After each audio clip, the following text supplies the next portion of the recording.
This 10-year-old girl is being tried as an adult. You won't believe the horrifying reason why. The 10-year-old girl held onto her father's hand as she stood before the judge on a chilly November morning in Wisconsin. Her mother, Amber Sweeney, sobbed next to her as the judge read her charges. First-degree murder. And even more shocking, she was being tried as an adult. What could this little girl have possibly done that would deserve such aggressive charges? The truth is absolutely horrifying. Before we begin, make sure you smash the like button, subscribe to our channel, and click the notification bell for daily amazing videos. For Nate Lytle, having a son was the only thing he wished for in life. After establishing a successful career and with the support of his family, he decided that he wanted to adopt so he could experience the joys of fatherhood. He never imagined the road would be filled with so many ups and downs. After working with an adoption agency, Nate waited for over 2 years before his son was eventually placed in his arms. He named him Jackson, and it was love at first sight between the two of them. Unfortunately, their happy story would take a dark turn. Since Nate worked full-time, he needed a daycare to take care of Jackson during the workday. After conducting his research, Nate chose Amber's Pals and Playmates, which was run by Amber Sweeney out of her home in Chippewa County. Nate loved her demeanor and her way with children and felt completely comfortable leaving his son there. Unfortunately, Nate had no idea of the danger lurking inside Amber's home. Besides running a daycare, Amber and her husband also worked as foster parents. They'd recently taken in a 10-year-old girl, name has not been released due to her age, who had come from a very rocky home. They hoped to give her stability in a loving environment. However, things were about to take a serious turn for the worse. On the morning of October 30th, 2018, Nate dropped off his son Jackson like he normally did with Amber. Sadly, this would be the last time he'd see his bright eyes and smiling face. What would happen next would set off a chain of events that would turn his world upside down. The details of the events that occurred that afternoon are murky and were put together by testimony from Amber Sweeney, her husband, and the 10-year-old girl.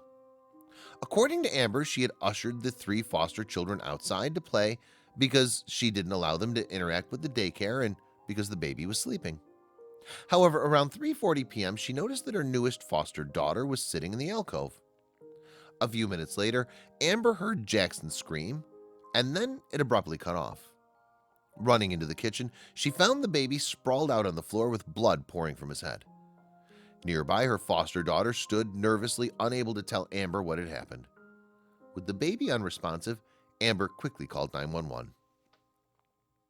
When the phone rang at his office, Nate expected to get an update from the daycare about Jackson. He never expected that he needed to rush to the hospital.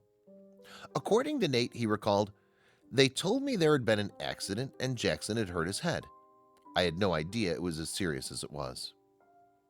When Nate arrived at the hospital, he was told that Jackson was in intensive care and suffering from blunt force trauma to the head.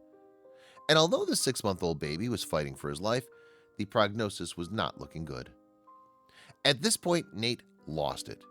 He had waited 2 years for his little boy and after only 6 months was about to lose him. Still holding on to a sliver of hope that his son might make it through, Nate gave permission for Jackson to be flown to Gillette Children's Specialty Healthcare Hospital in St. Paul, Minnesota. Unfortunately, Jackson would later develop brain swelling and after fighting for 2 days, died on November 1st.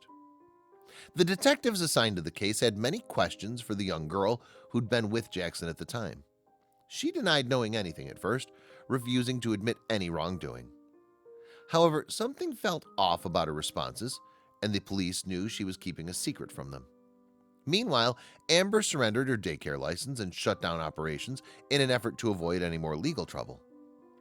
In the coming days, the 10-year-old girl was questioned multiple times by the police. After one particularly grueling session of questioning, she finally broke down and admitted to injuring Jackson. According to her, she had been holding the baby and accidentally dropped him. The toddler hit his head on a footstool and began to scream. The girl, scared that she'd get in trouble, reacted quickly and stomped on the baby's head to make him stop screaming. Sadly, this would cause severe injury to his skull and brain. Hospital and police records even verified the baby had the imprint of a shoe on his head.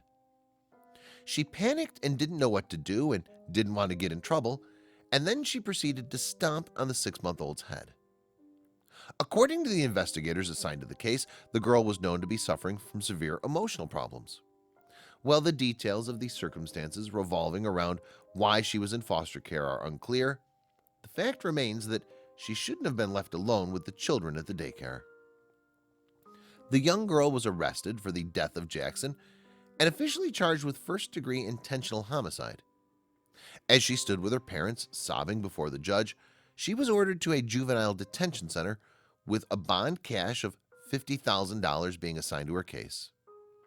In the courtroom behind her sat Nate. His eyes never left her throughout the entire 10-minute hearing. As opposed to seeing it as a 10-year-old girl, I see it as the person who killed my son. She deserved to be in handcuffs. She's a criminal, he revealed in an interview with Inside Edition. I had sent a couple messages out to the family to let them know that Jackson's not going to make it. She's the reason my son's life was cut short. When the story broke about the death of Jackson and the 10-year-old girl responsible, it sent shockwaves across the nation.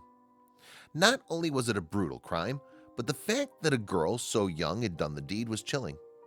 However, what sparked an even bigger debate was that she was being tried as an adult. How was that even possible? According to Wisconsin law, the state requires that any child that is 10 or older and facing first-degree murder charges to appear in court as an adult. However, most of these cases are then referred to the juvenile court system. In this case, the judge seems to have no intention of transferring the girl to a juvenile court. If she were to be tried as an adult, it would pose the question of whether or not she had the mental maturity to understand her actions and the consequences of those actions.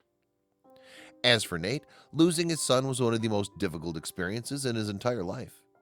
However, despite the pain and anger, he's thankful for the precious memories from those short 6 months. Jackson loved to laugh, smile, and bounce in his pack-and-play chair.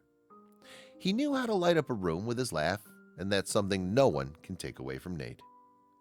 We hope when all this is said and done, justice will be served.